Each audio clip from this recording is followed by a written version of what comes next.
தூத்துக்குடி அருகே மணல் கொள்ளையர்களால் வெட்டி கொல்லப்பட்ட விஏஓ லூர்து பிரான்சிஸின் மகனான மார்ஷல் ஏசுவடியான் சிவில் நீதிபதியாக பொறுப்பேற்க உள்ளார். தந்தையின் கனவை நிறைவேற்றிய தனையன் பற்றிய நிகழ்ச்சி தொகுப்பு பற்றி சற்று விரிவாக காண்போம். தூத்துக்குடி அருகே உள்ள சூசை பாண்டியாபுரத்தை சேர்ந்தவர் லூர்து பிரான்சிஸ். முரப்பநாடு கிராம நிர்வாக அதிகாரியாக பணியாற்றி வந்த லூர்து பிரான்சிஸ் மணல் கொள்ளையர்களுக்கு சிம்ம சொப்பனமாக விளங்கினார்.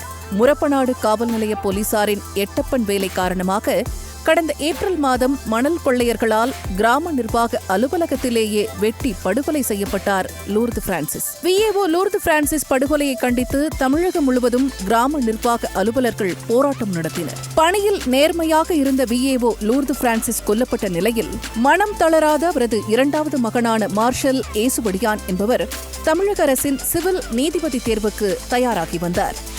தமிழ்நாடு அரசு பணியாளர் தேர்வாணையம் நடத்திய சிவில் நீதிபதி தேர்வில் கலந்து கொண்ட மார்ஷல் ஏசுவடியான் தற்போது தேர்வில் வெற்றி பெற்று சிவில் நீதிபதியாக தேர்வு செய்யப்பட்டுள்ளார். தேர்வில் வெற்றி பெற்றது பற்றி மார்ஷல் ஏசுவடியான் கூறுகையில், நேர்மையாக செயல்பட்டதால் மணல் கொள்ளையர்களால் வெட்டி படுகொலை செய்யப்பட்ட தனது தந்தையின் கனவை நீதிபதி தேர்வில் வெற்றி பெற்று நிறைவேற்றியுள்ளதாக பெருமிதம் தெரிவித்தார்.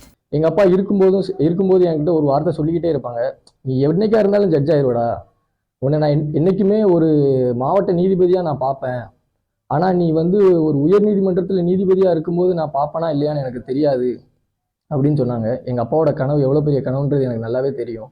எங்கள் அப்பா அந்த இடத்துல இல்லை, எங்கள் அப்பா ஒரு நேர்மையாக இருந்ததுக்காண்டி கொல்லப்பட்டாருங்கிற ஒரு துக்க செய்தி எனக்குள்ளே இருந்தாலும் என் மனசுக்குள்ளே ஒரு வெறி ஓடிக்கிட்டே இருந்துச்சு. என்ன அப்படின்னா, எங்கள் அப்பாவோட கனவை நான் நிறைவேற்றணும் அப்படின்ட்டு.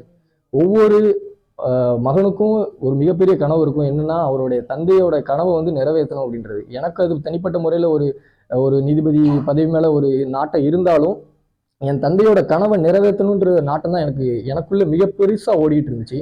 தந்தை லூர்து பிரான்சிஸ் போலவே தானும் நேர்மையாக செயல்படுவேன் என மார்ஷல் ஏசுவடியான் உறுதிபட தெரிவித்துள்ளார். என் தந்தை இல்லைன்னா கூட என் தந்தையோட கனவை நிறைவேற்றி என் தந்தை என் கூட இருக்கிறதா நான் இன்ன வரைக்கும் நான் நினைச்சிட்டு இருக்கேன். அதே மாதிரி எங்கள் அப்பா எப்படி நேர்மையாக, எங்கள் அப்பா பற்றி எல்லாரும் தெரியும்னு நினைக்கிறேன், ஒரு நேர்மையான அதிகாரி.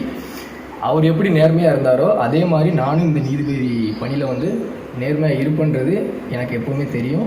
எங்கள் அப்பாவோட ஆசையோட நான் கண்டிப்பாக என்னோட வேலையை நான் நேர்மையாக நான் பண்ணுவேன். முரப்பநாடு அருகே உள்ள ராமச்சந்திராபுரம் கிராமத்தை சேர்ந்த சுரேஷ்குமார் என்பவரும் சிவில் நீதிபதி தேர்வில் வெற்றி பெற்று உரிமையியல் நீதிபதியாக தேர்வாகியுள்ளார்.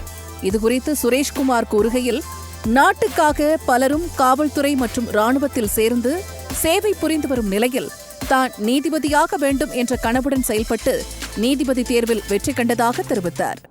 ரெகுலராக போய் படித்தேன், எக்ஸாம் கிராக் பண்ணிட்டேன், மக்களுக்கு கரெக்டான ஜட்ஜ்மெண்ட்ஸ் கொடுத்து நல்ல வேலைகள் பார்க்கணும்.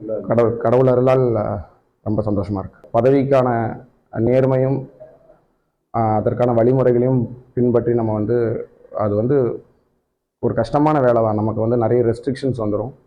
நம்மளே கட்டுப்படுத்தி அமைதியாக சட்டத்துறையில் பணியாற்றணும்.